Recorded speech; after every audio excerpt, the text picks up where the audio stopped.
This. Well, have you not all felt wilted from time to time, thirsty or hungry? Yeah, it's self-evident that we all need nourishment. But what is not self-evident is that nourishment comes in many forms for us to be healthy. It's not only about our bodies, which we absolutely need. We also need our minds and souls to be nourished. Years ago, I encountered a passage about a young girl living in a Brazilian favela. That's a slum. It sounds less slum-like if you call it a favela.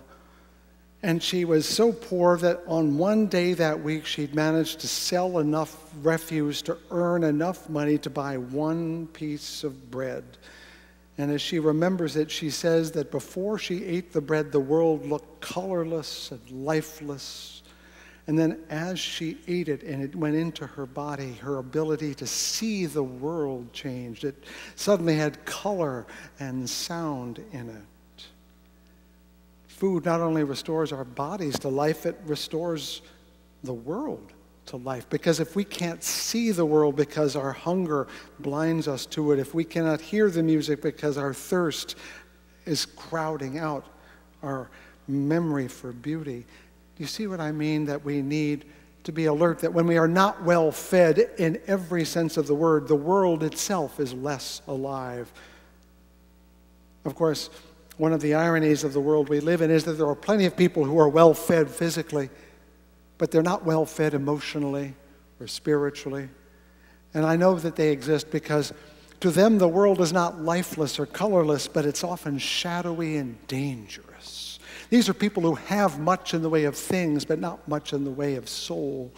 And so that means they're kind of frightened all the time. You know the people I mean. They're kind of anxious. A vague but persistent fear is always on their minds, a worry that life will take away the things they have. And I submit that this is a sign of spiritual undernourishment, that they are worried about losing their wealth and well-being. And they tend to give in to what I call false, imaginary dangers is what I'm calling them, or false dangers. These are not unreal things, but they're not as dangerous as we think. How much of our climate is dominated by being afraid of terrorism? Look at the policies we pursue as a nation. We're so terrified of terrorists, which is exactly the point. But if you do the numbers, it's really interesting. You're far more likely to die in an automobile crash than ever in a terrorist argument, but are you frightened of your automobile or of getting on the highway? Maybe you should be.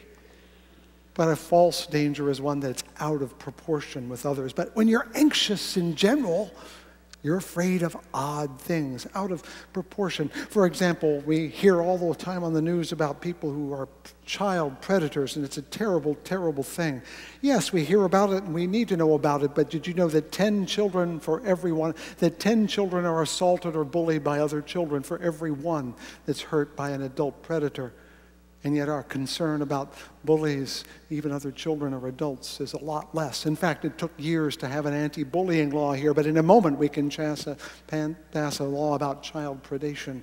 They're both wrong, but one is far more pervasive than we want to admit, and far less pervasive is the other than we want to admit. And there are those who say gay marriage is a threat to traditional marriage.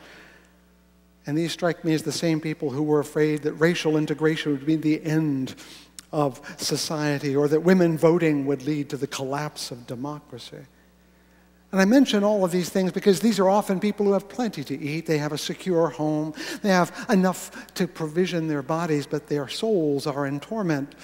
And so they are looking around to explain why it is, if they have so much, they feel so frightened.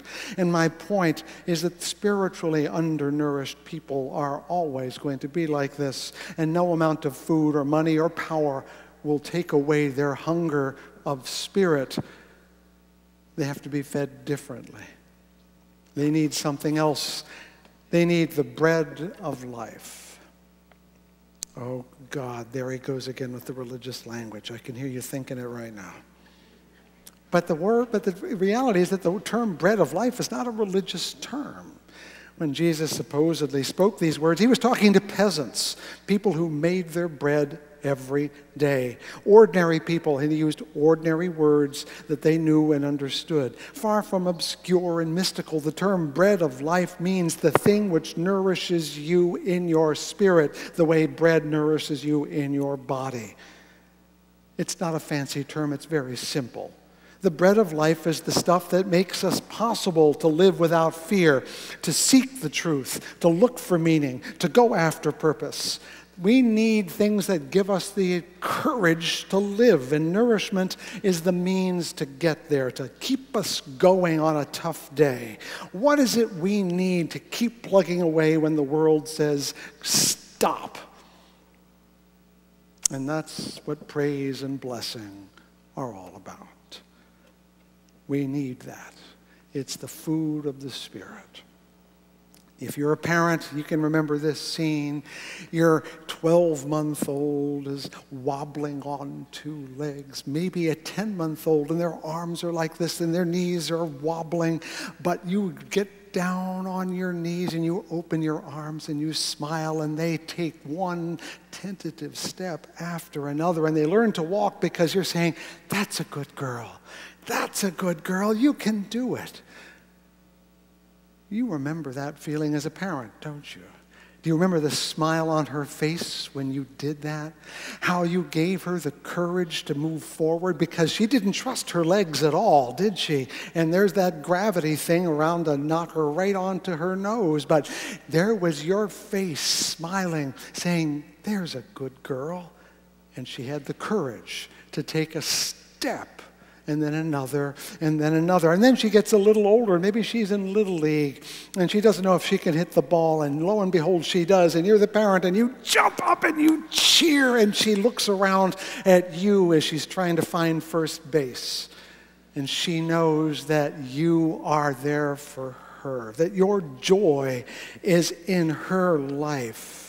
And then maybe after some school event when she was in a play, or maybe she was in a little orchestra, you cheered again. Many years ago, that I can't remember how many anymore, one of my wonderful sons was more poised than I ever was as a child. And after some school event in which he had a role, he came up to me and said, "Are you proud of me, Dad?" And I had to sniff back a tear right then, because I never had the nerve to ask that out front. But he did, bless him. He said, "Are you proud of me, Dad?" And I looked down at him and said, "Yeah, every day." And we need that even as grown-ups. We need that no matter how old we are. We need that whether we're parents or not. Because we adults still need the praise and the blessing that the world can bestow, because the struggle and the torment are given. You know, somehow though we adults get it in our heads that praise and blessing are childish or needy, and that when we grow up we give up childish things. There's that Paul fellow again. And you know, my ever older and more shriveled heart gets a little cynical from time to time. I go to every performance that I have a subscription to, and every one of them ends with a standing ovation. And I say, all right already, come on. But you know, the reason I'm cranky about giving standing ovations is that I don't get any. Because we all want it. We all need it. We all need to have the cheering of some kind, the praise, the blessing that says, keep at it.